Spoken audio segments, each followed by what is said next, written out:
Hello friends, I am Chevee. Welcome to my shed. How are you today? How's life in your world? How's things where you are? I hope it's fantastic and wonderful. In 2020, I culled my collection of over 400 games down to around 75.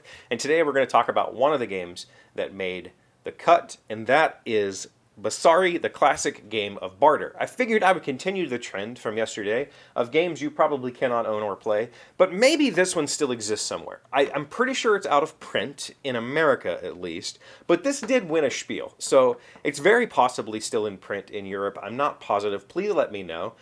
This game is kind of beloved among my group. This is probably one of the best three-player games I've ever played. And that's why it stays in my collection. It's a really solid three-player game. It's a really solid three-player version of rock, paper, scissors. So I'll explain that. In this game, you are trying to collect gems. It is, as it says on the box, a classic game of barter. We're in a gem market, and there are 4 different colors of gems. And at the end of each round, whoever has the most of each gem color is going to score some number of points. The way we do this is we put our little pawn on the board somewhere, anywhere. You pick a spot, you put your dude out, and that starts the game. We're going to move around this board, and based on where we land, we can either take points, which are just straight up victory points. We can take the gems that are shown there, or we can roll a die. The way we do that is with a small hand of 3 cards. And we all choose one of these cards to play simultaneously, flip them over, and do the action. So what happens is, everybody's on this board. Everybody picks a spot to start. We say go. We all roll the die, and we move that many spaces. I rolled a 5, so I go 1, 2, 3, 4, 5. Now, I have to choose. Do I want 7 points? That's the most points I can get by taking the points card. 4, 5, 6, or 7. Do I want gems? That's 2 red gems and a green gem. Well, red gems are worth the most at the end of the round. Green gems are second to last. Or do I want to try to lap? If I'm the person who ends the round by lapping, I'm going to score 10 victory points. So it might be worth my time to roll the die. And I make those choices. I decide which one of these I want, and then we all flip, right? If I flip the die, I roll the die again. I move that many spaces, and I earn points equal to 6 minus whatever I rolled. So in this case, I would move 1 space, and I would gain 5 points, and I would move my little point marker. There we go. If I had chose to take points, I get 7 points. That's simple. And if I chose to take the gems, I'd get the gems. Now, the reason why I say this is the best three-player game is because there's only 3 actions. If 2 players choose the same action, then they have to barter. One person has to make an offer and then counteroffer and offer and counteroffer until somebody decides, all right, I will take your offer and you can do the card. And that's why I think this is a brilliant 3-player game, because there are 3 choices. And so if you guess correctly, everybody can do their card. Or if you want to try to screw somebody, like I'm leading in red, and you landed on 2 red, or you landed on 3 red, I don't want you to have it, even though I'm on some crappy spot like 2 green. I don't want 2 green, but I don't want you to have the 2 red, or the 3 red. I'm going to choose gems just to prevent you from taking it. And then we have to do this bartering thing. And that makes the game absolutely brilliant. If I remember correctly, I haven't played this in a while, we do 3 of these laps around the board, score, score, score. Whoever has the most points at the end wins. And in a 4-player game, there's always going to be a bartering round, because obviously there's not 4 choices, so somebody's going to get screwed. And very often it's 2 people, like there's 2 different barters going on because multiple people chose the same card. It breaks down a little bit in 4-player. It's still a good game. It's still quality, but for me, this is a 3-player only game. Like, just play it 3-player, and it's absolutely fabulous. It's got good decision, like that whole like, are you going to do the thing I think you're going to do? You know, kind of almost like an action selection from any of the various action selection games.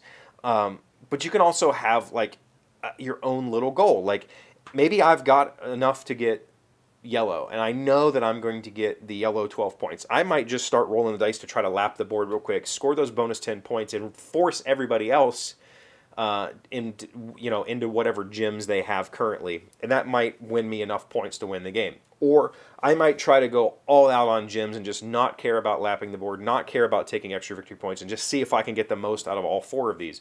It's extremely unlikely that one player will score the highest on all 4 of these. Or I might just play it casual and try to score some points when I can, try to take some gems when I can, and see if by chance, if we get around to near the end of the round, I can kind of tie somebody on one of these, or I can take the lead real quick. It's got a whole lot of really subtle decisions that have big impact in a very tight game. It's a super simple game. This will stay in my collection forever just because it's probably the best 3-player game I've ever played. And I think I stand by that. I haven't played it in years and years and years, though, which, Cult of the New and all of that. But for a long time, if we had 3 players, this was the game that came out. This was the game that we just defaulted to because it's such a quality experience. There is one problem, and that is it's not colorblind friendly. The red and the green are super, super similar, and the gems that they give you are just those little glass beads that all the 90s games came with.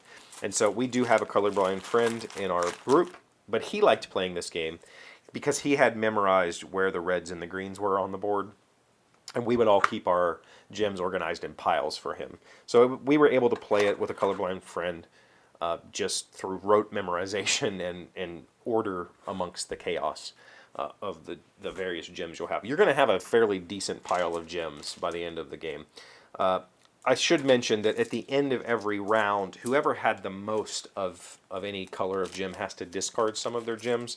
So it's not like you're building this huge pile of gems by the end of the game. But you're going to have a lot, and it can be a little bit chaotic, especially for a colorblind player to try to look and see what people have. So there you go. But this is Basari. This is, again, going to stay in my collection forever, just because of the wonderful times we've had playing this 3-player. And I really should get it out more often. I might try to play this with the kids this weekend because I think that would be a good fit for them. Again, I don't know if it's in print in Europe. I'm pretty positive it hasn't been in print in America for almost 20 years. But let me know if I'm wrong. I would love to know because obviously my copy is beat to crap. The box has some basement crud on it, so I wouldn't mind replacing it. That was Basari from... Who did this? Out of the Box, I think, maybe? Yeah, Out of the Box. Is Out of the Box still around? I don't even know if they're still around. Let me know. Thank you for being here as always. Thank you for liking, commenting, subscribing, being amazing friends and wonderful people. I really appreciate you. And I'll see you again tomorrow. Today's word you should know to sound smart is liaison. It is a noun meaning an adulterous relationship or a kind of illicit sexual relationship. Liaisons are much more common within our group than our stable marriages. Liaison. Liaison.